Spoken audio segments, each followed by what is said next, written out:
Jesus came to fulfill the law, not to destroy it. He didn't destroy the law. He fulfilled it. If you go to John 15, 9 through 13, you can turn to it. But it says, a new law, a new commandment, depending on your translation, I give to you that you love one another. He added an extra one that completes the whole thing. If you love God, if you love one another, all the other commandments fall into place. It starts with that love. So we're back to talking about love. We are insufficient on our own. You can't do it. You can't be loving enough. You can't be good enough. You can't be great enough. We're all insufficient. Our sufficiency is from God, from love of God. That is what's sufficient. 2 Corinthians 3:5. We're in the same book. I'm making it easy. Not that we are sufficient of ourselves to think anything of ourselves, but our sufficiency is of, there's that word again, of, from God. We are made to need God. If you have, all of us, we have this big God-sized hole in our hearts that we're walking around with that only He can fill. Your actions can't fill it. Other people can't fill it. Nothing else will fill it. You need God, and He needs to have that part of you too. God responds to those that need Him. God wants your heart, not just your head. How many of us, this is something my dad says all the time. He says, how many of us are going to miss heaven from a very small distance, about 18 inches. We've God in our heads, but we haven't let Him in our hearts. Don't let that be you. Don't let that be you. If you get a system down, if you figured Him out, if you said, okay, I've got this, would you even need God anymore? Would you need to rely on Him anymore if you had your perfect system down? You deceive yourselves into that. God responds to those that know that they need Him. Why do you think God moves among the poor so powerfully? Because they have no riches to pacify them.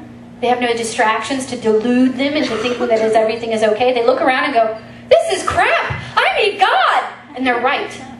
And God moves among rich people too. Rich people, they go, wait a minute, I did all of this and people are just using me and I have this great big empty house. I need God. God responds to people that know that they need Him. Why do you think God moves so strongly in the third world? Because they need Him. They don't have all these distractions that say, it's okay, just do this. It's okay, just buy this. It's okay, get Facebook. No. They know that they need God. And that's where He moves. God also responds to belief. I said that earlier, but it's true. God responds to belief. Look in the Bible. Where was the only place that He didn't do miracles? His hometown, because of their unbelief.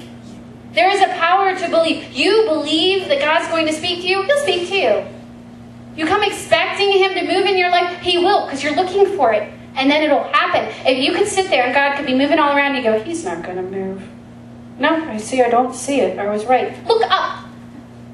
God responds to belief. God responds to people that aren't just satisfied to know about God, to know of Him, to hear of Him, but those that must know Him for themselves. To say, you know what, I don't want just my parents' religion. I don't want just this weird Christian youth culture. I want God for myself.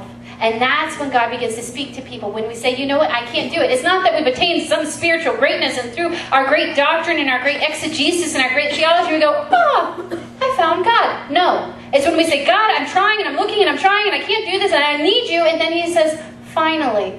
And then He imparts Himself. The power comes from God because He is God. You are not. Let's say that. He is God. He is God. I'm not.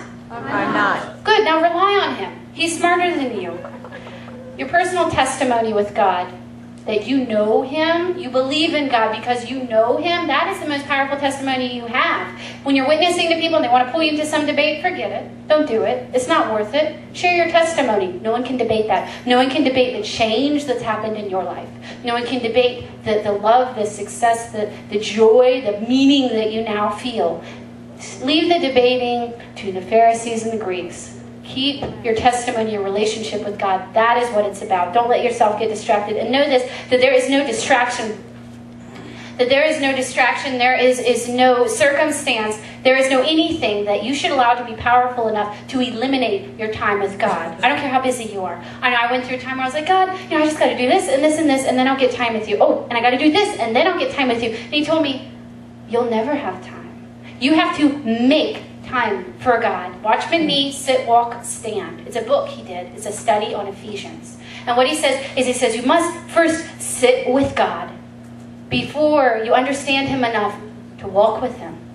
And once you've been walking with God, that is the only thing that makes you strong enough to then stand when there's times of spiritual warfare. Everything flows from our relationship with God. That should be the number one priority in our lives and the number one consumption of our time, is our relationship with God. Jesus is the love that compels us, that spurs us onward, that is never quenched. 1 Corinthians 13 at the end, it goes through the list. It says faith, hope, and love never fail. No end. They're always around. God's love will always be around. It's the love of God that gives us a love for people, even our enemies, even people we have nothing to gain from, even people we don't like. It's the love of God that moves us in those ways.